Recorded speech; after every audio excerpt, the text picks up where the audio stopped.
तमाम देखने और सुनने वालों को प्यार भरा सलाम।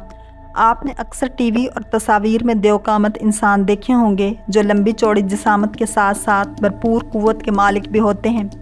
अफसाने, सफ़रनामे हों या अलिफ लैला की दास्तानें, ऐसे देवकामत इंसानों के तज़किरों से भरी पड़ी हैं जो इंसानों को अपने हाथों से मसल देने और पैरों से कुचल देने पर कादिर थे। लेकिन फ़िल्मों और ड्रामों के साथ साथ एक ऐसे शख्स का तज़किरा भी तारीख़ी किताबों में मौजूद है जिसके तवील कद का यह आलम था कि वह समंदरों में चलता तो डूब न सकता था। रवायतों के मुताबिक उस शख्स ने 3500 बरस की उम्र पाई। उसने हज़रत आदम अलैहिस्सलाम से लेकर हज़रत मूसा अलैहिस्सलाम तक के अदवार देखे। जबकि उसी शख्स से मुतालिक ये भी कहा जाता है ये तूफ़ान नूह के वक्त हज़रत नूह अलैहिस्सलाम की कश्ती में सवार ना हुआ। उसके बावजूद ये तूफ़ान उसका कुछ बिगाड़ न सका। ये वो वाहिद काफिर शख्स बताया जाता है जो तूफ़ान नूह से बच निकला। तज़किरा अंबिया और दीगर तारीख़ी कुतुब में उस शख्स का नाम औज बिन अनक बताया जाता है। उसकी माँ का नाम सफूरा था जो हज़रत आदम अलैहिस्सलाम की बेटी थी। औज बिन अनक के बारे में मशहूर है कि वो समंदर की तह में हाथ डालकर मछली पकड़ लाता और अपनी लंबाई के सबब उसे सूरज की तपश से भून कर खाता था। यह तवीलो दराज कामत शख्स इंतहाई सरकश, काफर और जाबर था। जबकि यह भी कहा जाता है कि उसकी पैदाइश जना के नतीजे में हुई। औज बिन अनक का किस्सा कुछ यूँ बयान किया जाता है कि जब हज़रत मूसा अलैहिस्सलाम कौम बनी इसराइल को फ़िरौन की कैद से बाहिफाजत निकाल लाए तो अल्लाह ताला ने बनी इसराइल से फरमाया कि जिहाद करो और अमालका नामी कौम से मुल्क शाम छीन लो, फिर हमेशा के लिए वो मुल्क तुम्हारा होगा।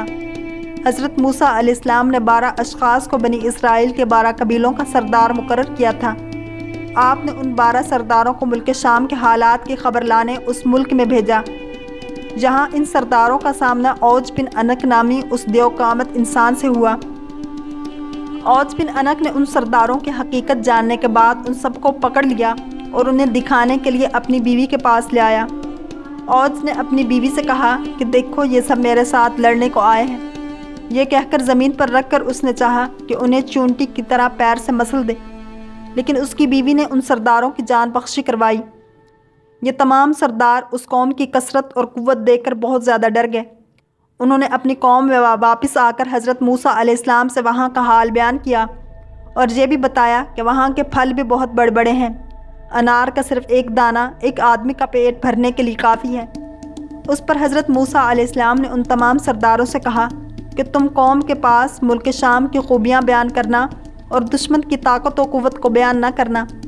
लेकिन पैगम्बर खुदा के इस हुक्म पर सिर्फ 2 अफराद यानी योशा बिन नून और कालूत बिन कतादा ही कायम रह सके।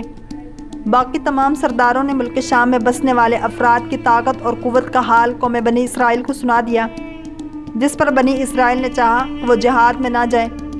हज़रत मूसा अलैहिस्सलाम ने उन्हें समझाया कि ए लोगो, तुम मत घबराओ कि मेरे साथ अल्लाह ताला ने वादा नुसरत फरमाया है कि मैं तुम्हें उन काफरों पर फतह दूंगा।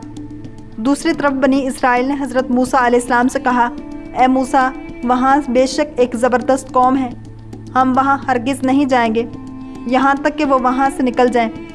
योशा बिन नून और कालूत बिन कतादा ने भी अपनी कौम को तरगीब दी वो अल्लाह पर यकीन रखें और हमला करें। उस पर वो कहने लगे कि ए मूसा, तू और तेरा रब दोनों जाकर उससे लड़ो, हम तो यहीं बैठे रहेंगे।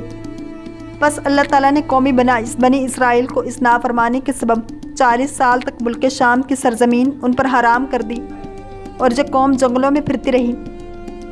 रवायतों के मुताबिक अपनी कौम की नाफरमानी के बाद हज़रत मूसा अलैहिस्सलाम खुद ही औज बिन अनक के ख़ात्मे के लिए रवाना हुए। जब औज बिन अनक ने उन्हें देखा तो चाहा चूंटी की तरह पैरों से मसल दे और कहा कि तू है कौम बनी इसराइल का वो सरदार जिसने फ़िरऔन को दरिया नील में डुबो दिया। फिर उसने हज़रत मूसा अलैहिस्सलाम पर हमला कर दिया। हज़रत मूसा अलैहिस्सलाम ने भी जवाबी हमला किया और 10 गज़ ऊपर उछलकर उसके टखनों पर असा मारा। ये ज़रब ऐसी कारी थी कि औज बिन अनक नामी ये पहाड़ जैसा शख्स वहीं गिरकर मर गया और उसकी हड्डियाँ मुद्दतों उस मैदान में पड़ी रहीं। बहुत सी कुतुब तफासिर और तारीख़ में लिखे औज बिन अनक के वाक़यात के बावजूद मशहूर मौर्रिख़ इब्न कसीर अपनी किताब अल-बदाया वल निहाया में औज बिन अनक जैसे किसी भी तवील कामत शख्स के वजूद की सख्ती से तरदीद करते हैं।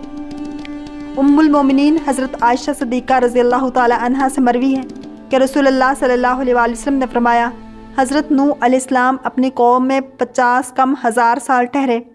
انہوں نے 100 سال شجرکاری کی۔ وہ درخت بڑے ہوئے تو ان کو کاٹا اور ان کی کشتی تیار کی۔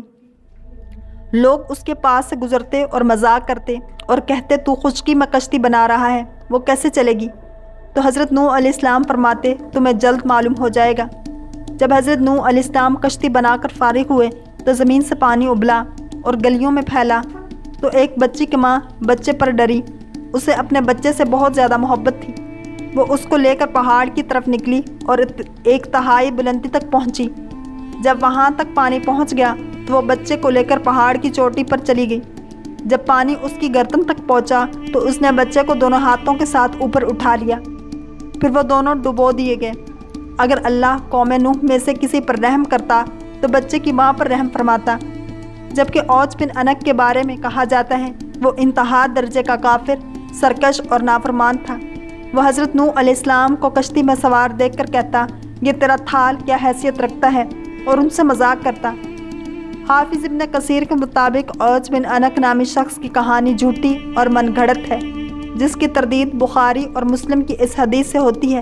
نبی کریم صلی اللہ علیہ وسلم نے فرمایا ہے اللہ تعالیٰ نے حضرت آدم علیہ السلام کو جب پیدا کیا تو ان کا قد 60 ہاتھ تھا، اور اب تک انسانوں کے قد میں مسلسل لگاتار کمی آ رہی ہے۔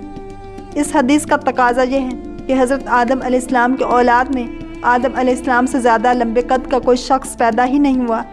بحیثیت مسلمان ہمارا ایمان حدیث نبوی صلی اللہ علیہ وسلم پر ہے، نہ کہ یہود و نصارہ کی کتابوں میں بیان کردہ جھوٹے قصوں پر۔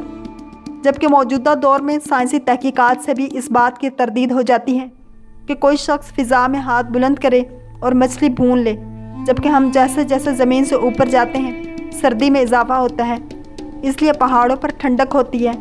اوج بن عنق کا افسانہ تخلیق کرنے والا جھوٹا شخص چونکہ اس حقیقت سے ناآشنا تھا، اس لیے وہ اوج بن عنق کے قد کی لمبائی میں مبالغہ آمیزی کرتے ہوئے کہتا ہے کہ وہ ہاتھ اونچا کر کے سورج کی گرمی سے مچھلی بھون لیا کرتا تھا۔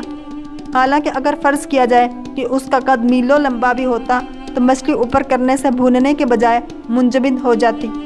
بے شک اللہ تعالیٰ کی دی ہوئی نعمت دماغ سوچنے اور سمجھنے کی صلاحیت رکھتا ہے۔ اگر آپ کو یہ ویڈیو پسند آئی ہے تو لائک، شیئر اور سبسکرائب کرنا مت بھولیے تاکہ ایسی ہی اسلامک انفارمیٹیو ویڈیوز آپ تک پہنچتی رہیں۔